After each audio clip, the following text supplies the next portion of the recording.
A sloth, a donkey, and a curious human. Send a prompt and see what they're doing. One hits record with a question on his mind. Two brothers pick it up, see what they find. Corn takes his time, Herman's got the facts. Back and forth, they never hold back. My weird prompts, come on in, that's where we begin. My weird prompts, glad you're here. This episode was generated using artificial intelligence. Please verify facts. You know, Corn, this whole show runs on GPU compute, and we wouldn't be here without Modal.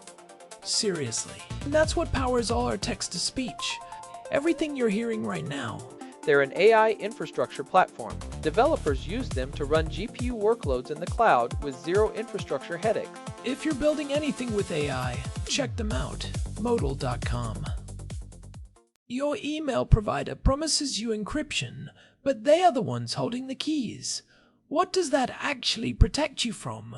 It is a bit like a hotel telling you your room is secure because it has a high-tech electronic lock, but the front desk has a master key. The cleaning staff has a master key, and the manager can reset the code whenever they want. Sure, a random person off the street cannot get in, but you do not actually have private possession of that space. Herman Poppleberry here, and that is a perfect way to frame it, Corn. People see that little padlock icon in their browser, or they see a marketing blurb about AES 256-bit encryption, and they feel safe. But today's prompt from Daniel really hits the nail on the head. He is asking about the practical security and privacy implications of PGP encrypted email versus standard hosted platforms like Google Workspace. Specifically, if the email has to be decrypted eventually just to be read, does the extra hurdle of PGP actually offer a meaningful difference? It is a great question because we are at a weird crossroads in 26.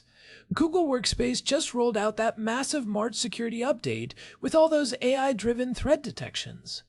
On one hand, it is incredibly good at stopping phishing and malware. On the other hand, the line between convenience and privacy has never been blurrier. By the way, today's episode is powered by Google Gemini 3 Flash, which is actually writing our script today. It is fitting, given we are talking about the giant in the room. When we talk about Google Workspace or Microsoft 365, we are talking about a model where the provider is the gatekeeper. They manage the keys, they manage the infrastructure, and they manage the access. PGP, or Pretty Good Privacy, which was released way back in 1991, flipped that on its head. It is the gold standard for end-to-end encryption because the keys live with you, not the server. But Daniel's point is the one that always trips people up. If I have to hit decrypt to read the message, and it sits there as plain text on my screen, hasn't the secret been exposed anyway? If a hacker has access to my computer, they see the decrypted message. If a malicious actor is over my shoulder, they see the message. So what is the point of the mathematical gymnastics in between? The point is the threat model. You have to ask, who are you trying to keep out? Are you worried about a guy stealing your laptop at a coffee shop? Or are you worried about a subpoena hitting a data center in Virginia? Are you worried about an insider threat at a massive tech corporation? Or are you worried about a foreign intelligence service vacuuming up fiber optic traffic? Right. So let us break down how PGP actually works under the hood versus the standard encryption at rest that Google talks about. Because I think people hear encryption and think it is a binary thing. It is either encrypted or it isn't. But the where and who of the decryption are everything. Well, not exactly, but you are hitting on the core mechanism. In a standard Google Workspace environment, your email is encrypted in transit using TLS, which is Transport Layer Security. That protects it from someone sniffing the Wi-Fi. Then, when it hits Google's servers, it is encrypted at rest. But, and this is the huge but, Google holds the keys. They have to because their AI needs to scan your email to tell you that your flight is delayed or to suggest a "sounds good" reply. They need the plain text to provide the service. And that is the trade-off. We pay for the convenience with access. If I want Google to automatically add a calendar invite from an email, Google has to be able to read that email. PGP says no thanks to all of that. With PGP, you have a public key and a private key. I give you my public key, you use it to scramble the message, and only my private key, which never leaves my physical device, can unscramble it. That is the fundamental difference. In the PGP world, the server is just a blind postman. It is carrying a locked box that it cannot open. It does not know if there is a love letter inside or a recipe for sourdough. In the Google world, the postman has a master key and is encouraged to look inside so he can suggest a better flour for your bread. So, let us look at the decryption paradox Daniel mentioned. If I decrypt that PGP message on my laptop, it is now plain text in my RAM, or maybe saved to a temporary file. If my endpoint is compromised, meaning my actual computer has malware, PGP did basically nothing for that specific message, right? For that specific moment, yes. If the room is compromised, it does not matter how good the lock on the door was. But here is the nuance. PGP protects the data in the long haul. If a hacker breaches a server 3 years from now and steals all the archived emails, the PGP encrypted ones are still useless to them. If that same hacker breaches a standard hosted provider and gets the master keys, every single archived email is potentially readable. That is a huge distinction.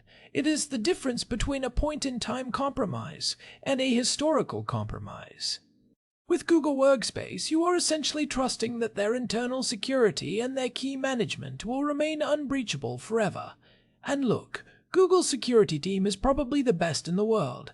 They handle billions of attacks, but they are still a centralized target. And it is not just about hackers. Think about the legal side. If a government agency serves a warrant to a hosted provider for all emails belonging to user X, the provider can comply because they have the keys. They can pull those emails, decrypt them, and hand them over. If that same agency goes to a provider where the user used PGP, the provider hands over a pile of gibberish. The agency then has to go to the user and try to compel them to give up the private key, which is a much higher legal and practical bar. So PGP is essentially a zero-trust architecture for your inbox. I don't trust the provider. I don't trust the pipes. I only trust the math between me and the sender. But man, the usability hurdles are real. Have you ever tried to explain to a non-technical person how to verify a fingerprint or manage a keyring? It is a nightmare. It used to be much worse. We have seen a shift with platforms like ProtonMail or Tutanota that try to bridge that gap. They use PGP under the hood, but they handle the key management in the browser or the app. You still have your private key, but it is encrypted with your password. It is a halfway house between the total manual labor of old school PGP and the total open door policy of Gmail. But even then, you run into the metadata problem. This is something people often miss when they get excited about PGP. Even if the body of my email is a scrambled mess of characters, the envelope is still visible. The server knows I sent an email to you. It knows when I sent it. It knows the subject line. Usually, PGP doesn't encrypt the subject line unless you're using very specific, newer extensions. That is a critical point. Metadata is often more valuable than the content itself. If an intelligence agency sees that a journalist is emailing a known whistleblower at 3 in the morning every day for a week, they do not need to read the emails to know what is happening. Standard PGP leaks all of that. Google Workspace, on the other hand, sees all of that too, but they use it for pattern analysis to protect you. They might see an unusual login from a different country and block it.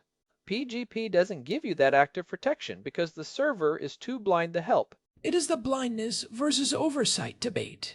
I remember that case study about a journalist who was meticulously using PGP to talk to a source, but they kept the subject lines as draft for article on secret project. The encryption was mathematically perfect, but the privacy was zero because the metadata told the whole story.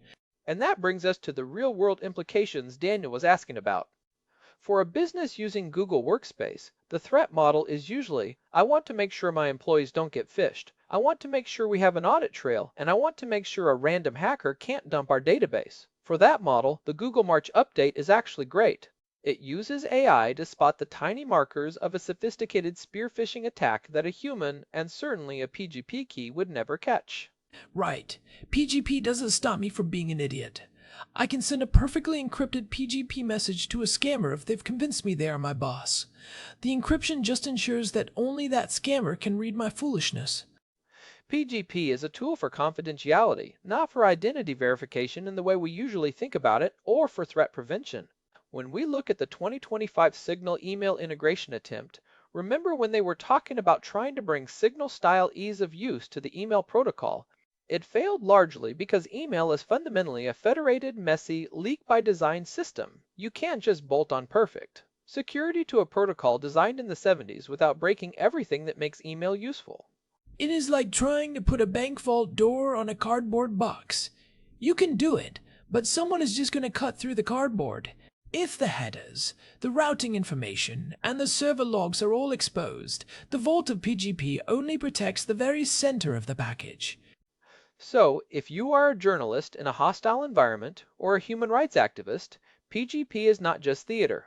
It is a vital layer because it forces your adversary to target you specifically, your physical device, rather than just scooping up your data from a central provider. It raises the cost of surveillance. But for a small business owner in Ohio, the cost of managing PGP keys probably outweighs the risk of Google being compelled to hand over your invoices for lawn care. That is the good enough framing Daniel mentioned. Most people's threat model is general internet chaos, not state-level targeted interception. For general chaos, a provider with billions of dollars in security R&D is a pretty good bet. But there is a psychological element here too, isn't there? The idea of digital sovereignty. Definitely. Even if you aren't doing anything wrong, there is a fundamental human desire to own your own space. When you use PGP, you are asserting that your communication belongs to you, not to the platform you're using. It is a philosophical stance as much as a technical one. But we have to be honest about the failures. PGP fails every day because people lose their private keys and lose 20 years of archives, or they forget their passphrase. In the convenience model, you just hit forgot password and Google verifies your identity and lets you back in. In the PGP model, if you lose that key, that data is gone forever. It is mathematically shredded. That is a terrifying prospect for most people. Security, to a normal person, means I won't lose my stuff. To a cryptographer, security means nobody else can see my stuff, even if that means I might lose it. Those are two very different definitions. It is the secret zero problem we have talked about in the past. Where does the ultimate trust lie? If it lies with you, you have total power and total responsibility. If it lies with a provider, you have limited power but shared responsibility. Let us get into the second-order effects of this. If more people move to PGP, what happens to the way we use email? Think about search. If my entire archive is PGP encrypted, I can't search my email from my phone unless my phone has the processing power and the keys to decrypt the entire index. And that is exactly why it hasn't taken off for the masses. The indexing problem is huge. Google indexes your mail on their massive server farms so you can find a receipt from 4 years ago in half a second. To do that with PGP, your local device has to do all that heavy lifting. In 26, our phones are powerful, but are they index 10,000 encrypted emails? In a second powerful? Not quite, especially when you consider battery life. So you end up with these hybrid models. Look at how ProtonMail handles it. They encrypt the body, but they often keep a searchable index of metadata or use some very clever but limited client-side searching. It is always a compromise. You are always trading a bit of that mathematical purity for the ability to actually use the tool. It is also worth mentioning the interoperability trap. If I use PGP but you don't, we aren't having an encrypted conversation. I'm just sending you a weird block of text you can't read.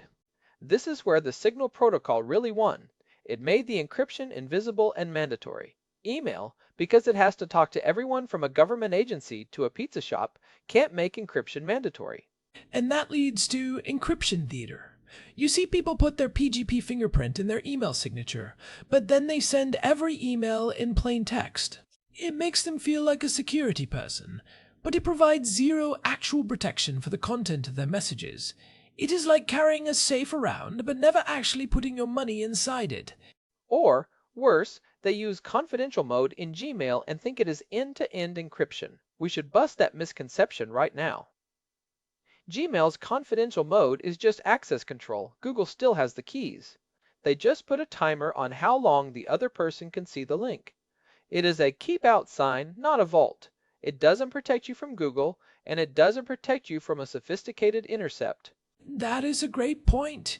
It is security through obfuscation rather than security through mathematics. So, if we are looking at the practical takeaways for someone listening who is thinking, okay, should I actually bother with PGP or a platform that uses it? What is the decision framework? First, define your adversary. If your adversary is a hacker trying to get my credit card, stick with a major provider, turn on advanced two-factor authentication, preferably a hardware key, and let their AI fight the phishing bots for you. If your adversary is a government that might subpoena my records or a massive corporation, I don't want profiling my private thoughts, then you look at PGP or E2E platforms. And if you choose the latter, you have to accept the usability tax. You have to manage your keys. You have to accept that searching will be slower. You have to accept that you might lose access if you're careless. It is a lifestyle choice as much as a technical one.